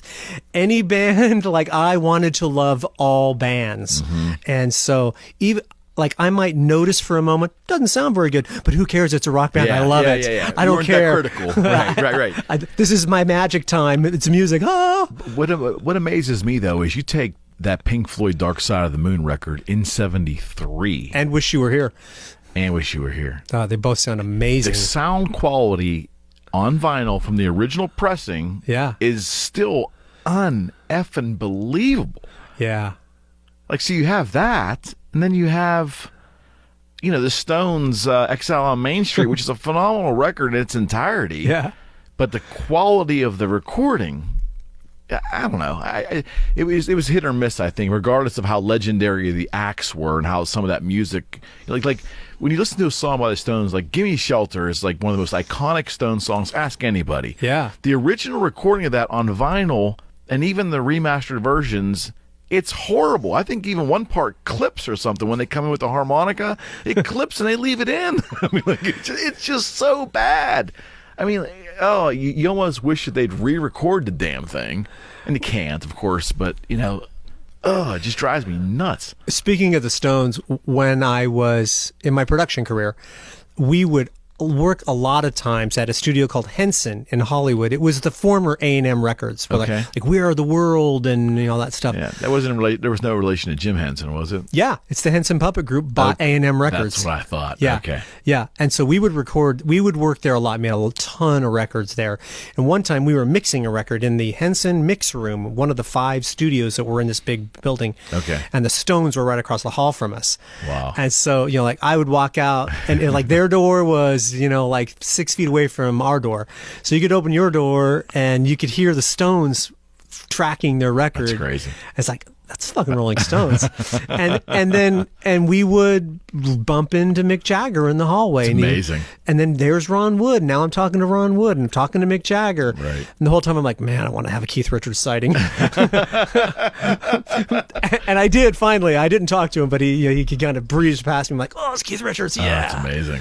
Yeah. And so when I look back at that time that I was making records, the fact that was my world that I got to live in, it's incredible. It was so cool. I don't take it for granted for a second, and I didn't then either. I just thought, man, this is so amazing. I'm literally, I get to do things that no one else gets to do. People that I would have dreamt of doing when I was a kid. Like, if you would have told 14-year-old Sid, who was listening to British Steel, smoking weed, listening to Judas Priest, that later in life you're going to play in a band with that guy, I would have went, "Whoa, you're out of your mind." Yeah, I get it. I totally get it, man. Listening to Judas Priest and smoking weed.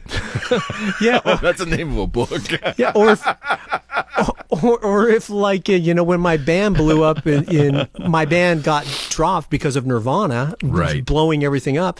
If you would have said, "Hey, down the road you're going to produce a record and Dave Grohl's going to play drums on it," how insane is that? I'd be like, "What? Huh? That doesn't even compute." But all those things happened. Yeah, and that's a story of life, Yeah. And you were fortunate enough to take advantage of circumstances that came before you. Yeah. Speaking of Dave Grohl, what a super cool guy. I produced my production partner and I, Dylan McLaren and I, we produced a record for the actress Juliette Lewis. She's got a band, Juliette Lewis and the Licks, and they're a really good. Did not know that. They're like a good rock band. It's like she's like Iggy Pop meets Peaches, just like Okay. it's just fucking. She's good, and so we did the Four on the Floor record, and Dave Grohl played drums on all that record. Right.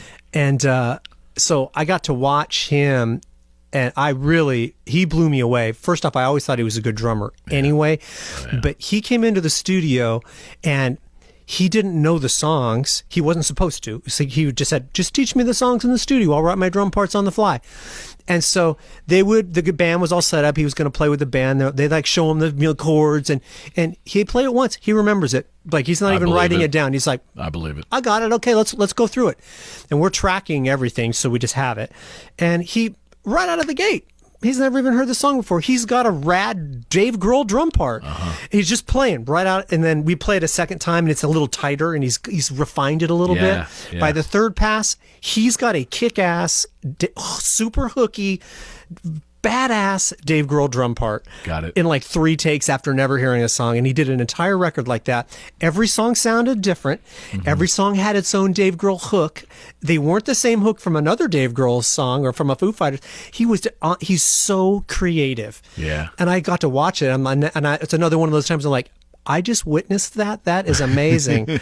But there's a Dave Grohl story that I tell some of my friends sometime. In that session, Right. in that session, I was standing next to him, and he's, we're in between songs, and I'm kind of giving him some input. You don't even need to give him any input, but I get to talk to Dave Grohl about drums. Right. But he didn't know I played drums even. I didn't, which wasn't even important. So I'm saying, hey, Dave, I go, this is kind of ironic because this is the time in a record where I might tell the drummer, hey, think of a cool, interesting drum part, like something like Dave Grohl. but the capper would be, think of something like hooky, like Dave Grohl would play. The kind of thing you would see a dude air drumming in a strip club. And Dave Grohl, he just kind of looked at me like, And I realized, I got this download. Oh, he thinks I'm pandering to him. Fuck. But what I forgot to tell him was the second half of the story. There's a reason why I told that story. When I was in a band with Rob Halford, when I was in 2 with Halford, we were getting ready to play some big festivals, like 40 or 50,000 people festival in Minneapolis. And it's just like one of those big radio festivals. So on that bill was Green Day, Cold Chamber, Candlebox, Deftones, our band, and some other bands. But a lot of those bands were staying in the same hotel as us. And so I was really into Deftones. So I told our tour manager, hey, see if call their tour manager and see if the Deftone guys want to come out with us. We'll all go out tonight. And so we did, and they did. And so we got a van. We all went out, and, part of the guys in their band and our guys, and some of their crew and our guys. So there was a bunch of us. And we ended up at some kind of like a college bar. Right. But eventually, of course, we ended up at a strip club.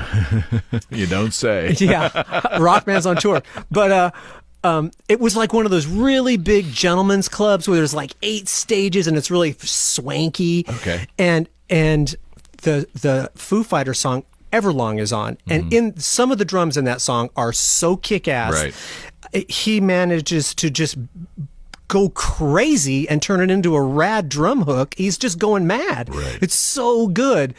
And that song is playing in this strip club, and I'm at one corner, and I can see across the whole strip club, like maybe across 3 stages, and that song's playing, and there's people, and I can see the guitar player for Deftones sitting at a stage across the room. There's like a girl dancing. He's not paying any attention to her. What he's doing is air drumming all the Dave Grohl drum parts. And I thought, it just like a lightning bolt hit me, go, these drum parts are so cool that the guitar player for Deftones will air drum them at a strip club in public. And I thought, that's how good those drum parts are. Wow. So I forgot to tell Dave Grohl that part of my story. I think if I would have... Then you wouldn't have been pandering. I wouldn't have been pandering, but I felt so shot down that he looked at me like, oh, I was like, no, I'll shut up now. And if I ever get a chance to talk to him again, which I could, I've got like, I mean, it's going to be like, dude, I've been waiting 20 years to finish this story. I've got to tell you it. All right, let me, before we close this down, let me ask you a question, get your thoughts on it as it relates to music today and what it takes and the obstacles that a young band faces now. Number one, is music now disposable? I don't think it's disposable. I just don't think anybody wants to pay for it. Yeah, I'm not going to let you get away with that. But let me explain.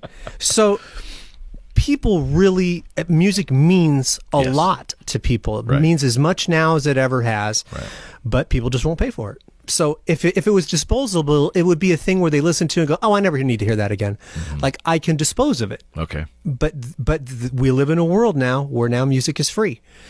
And so monetizing that from a place of being a band right now, I can't imagine what it would take to have a career as an artist. You have to be 20 years old and have nothing to lose to start with. For the most part, I mean, some people break out. You know, Billie Eilish breaks out from SoundCloud. Yeah. You know, some people. Hard though, but it's crushingly hard. It was hard then, and so. But I heard you guys talking the other day on one of the other podcasts, and I think you made the point, and it's something I've always thought the same thing. Young bands right now, you're 16 years old, you're going to make a band, and you want to like be a rock star. You don't really know any of the lore of what it used to be like. So you don't have that thing as like, oh, it needs to be like that. They're not jaded. They don't know that you're supposed to get a record deal for $500,000 and take $100,000 advance on the front end for your band and then pull the back end and and live on it and get a publishing deal. They don't know any of that. They just are in it because they love it, and so. Which was the original spirit anyway. Totally. That's great. And now, now they're learning to be in the music industry in this climate. It's not a surprise to them. It didn't kick their feet out. It's just always been like this. This is just how it is.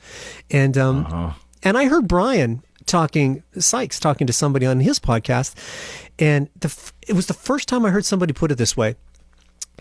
In the old days, you'd make you'd make a CD, you'd sell it in the store, and you'd get paid for that CD.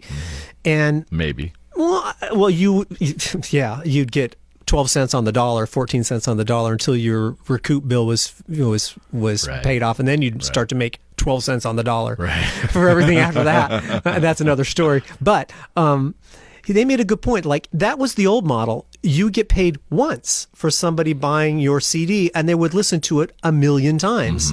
Like you and I listened to our Kiss and Rush records a million times, until they sounded terrible. Right.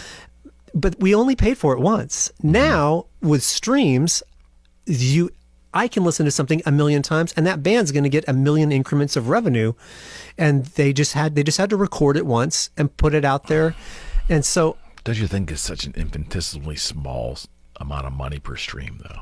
It is, depending. The different streaming services from YouTube at the bottom they pay almost nothing, up to like Xbox 360. They're all different revenue royalty rates. Some are much better. Apple Music is far better than Spotify and Pandora, and Tidal is better than Apple Music, and so but unfortunately, most people listen to music on the services that don't pay that much, so the bands don't make that much. But I thought that was just an interesting point. Yeah, it is. You now it's almost like it's a licensing fee that that's exactly right. That the user isn't even really paying. The streaming service is paying the licensing fee. You just get to listen to it, whether you pay for to not have commercials or have commercials. But so I thought that was an interesting point. It used to be, and I've said this, I can't tell you how many times, but I believe it's to be true. It used to be that bands would tour to support their record sales. Now they tour to make money. Now, there was some bands who toured to sell T-shirts in the 70s. We get all of that. But a lot of acts went out on the road to support their album sales. Yeah, that was the old model. And a couple things changed. in the old days, a label would sign a band, and they were planning on developing that band over a long period of time, several records. They were invested in them. Yeah, and so, the label wouldn't think that, Joe Schmo and the really rad dudes, they didn't think that band was going to blow up on the first record. But they were dedicated to him. We're going to develop this band, and we're going to get him with a good producer, and the next record is going to be a little bit better. So it's a relationship. Yeah, they were going to enter a relationship with the band. And we're going to send that band out on tour, and if they can't afford to, if they're not making enough money, we'll subsidize their tour with tour support until they can pay for it. Okay. And we're partners, and this relationship was going to last for 3 or 4 or 5 records, and then kind of by the late 2000s that was over. They would still pay for tour support, but your record, like my band Sinistar, we signed a huge record deal, which meant that we were supposed to be the next Beatles. And I learned that I learned a valuable lesson like that. Maybe you don't want to be in a bidding war and have the price driven way up, because then the expectations are so high that no one can live up to them, and so you end up being a disappointment to your label, and then they go, what? They're way in. It's very expensive. Let's just cut them. Some bean counter. Course, right? Some bean counter accountant guy says, this doesn't make economic sense. Just go ahead and cut those guys. And but you know what the prevailing theme is? Every book that I read from a rock star of the 60s, 70s, or 80s, it's the same prevailing theme. They all claim to have been getting financially ripped off early on. All of them say the same thing. Yeah, I believe it. And even if you're not getting totally ripped off, just the way historically the way a major record deal works, you're getting ripped off just because a normal deal is 12, 13, or 14 points, 12 or 13, 14 cents on the dollar. So that the label is making 88 cents and you're making 12 cents. That's insane to me. But if you think about it, they're really venture capitalists. No question. They're giving $500,000 or $1 million to 5 rock dudes who are drugged out. They better need a very high return. It makes sense. I get it. But yeah, if you put it in that context, I totally understand. Yeah, they're not giving that money to a bunch of dudes with MBAs. They're giving it to a bunch of drugged out idiots who are dysfunctional. So. A lot of the older rockers that I've had the pleasure of talking with over time on this matter all are pissed off. Paul Stanley's pissed off, and I get it. You had these ASCAP checks for decades that are pretty healthy, even in years where you weren't putting out new material. It's hitting your old catalog would bring you revenue. Yeah, and then. We call that the magic money. You get the ASCAP check. You don't know what it's going to be. The magic check is here. But then, he'll lament in interviews and discussions. What most of them lament from that era, that right around 99, 2000 with Napster and all that entailed there, it kind of went away almost overnight. Yeah, I saw that firsthand. 2 things. One, when I was negotiating our deal. We were negotiating our deal for Sinistar. The Geffen lawyers had inserted something into the deal that said that any music sold on the internet was 100% the labels. And there was no music being sold on the internet yet. There was this new company called Amazon where people bought books sometimes, and maybe you could buy a CD from this thing called Amazon. So there was no iTunes. And Napster had just started. Right. So we were going back and forth fighting with the label about this thing, internet sales, and they literally came back to us and they said, "What is holding up this deal? No one's ever going to buy music on the internet." So I saw that from the beginning, and then about halfway through my production career, I was sitting in a studio with the president of a label, and he just said, matter of fact, he just said, "I don't think we're going to make full-length records anymore because no one really buys them. They just buy single songs off iTunes. I think we're just going to make EPs." And that was actually strategically pretty smart because then they can, anytime a band with a major label or even a band locally that releases something, you have something to go out and market. So the quicker you can keep your turn on new stuff, the more stuff you can market. Sure. And when you're in the A game, that means you get an opportunity to grab the Rolling Stone cover. There's only one band that gets to be on that cover, and if you just keep releasing stuff, you can dominate the media cycle. Yeah, no, I get that. And so it made sense, but I just remember thinking at the time, I was still like I heard the president of a label say that, but I didn't believe it. My head is like, that's not going to happen, because in the back of my head is, if they don't make records, I don't make money. Right. So I'm like, that's not going to happen, but it happened. Yeah. And the death of an album is terrible, though. The concept to me as a music fan, and I'm romanticizing what you and I experienced in the 70s as kids, where I remember having my confirmation at church and having some kind of party afterwards. My parents threw for me, and in the neighborhood, families would come, and I had like $80. They gave me $80, and my parents took half of it. Straight to the record store. I took that $40 to the National Record Mart here, and I remember, I can tell you what I bought. I think I bought Rush Archives, the first 3 records, and I think I bought a Kiss record, and I came home going, look at this. I mean, you could feel it, you could touch it, it was tangible. You could open up the sleeves, it had a smell to it.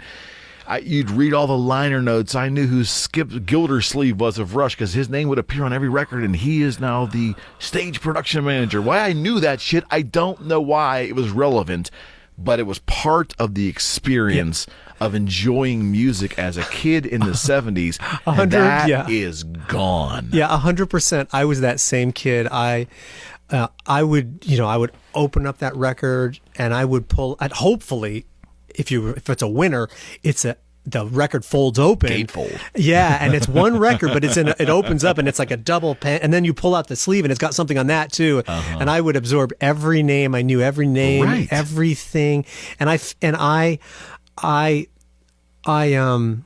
romanticized everything about it. So when I was touring all over the world and playing giant concerts, I would just think, I'm doing that thing that. How amazing is that? When I was a kid, I would go with binoculars to a concert, and my mom would just let me go. She was like, I was super latchkey kid. So I was like 14, and I'm going to like Ted Nugent concerts. Right on. And I've got binoculars, and people are smoking weed, and I don't care. Like, I'm just there by myself. My mom leaves me off at the arena, and I'm like, I got my binoculars, and I'm like looking at the sound guy and all the equipment and the road cases, and I'm looking at the lights, and I'm just absorbing every little detail, and it means so much to me. And then finally, when I would just be like at a big festival, and like, I'm on stage, and I'm just surrounded by all of that. It's me. I get to do it. And I would look over my shoulder playing, and I would see bands that were my peers that I loved, like, oh, there's so-and-so from such and such band. They're watching us play. And it was so cool just to know that this other guy that you think is so great, he's watching me play. Awesome.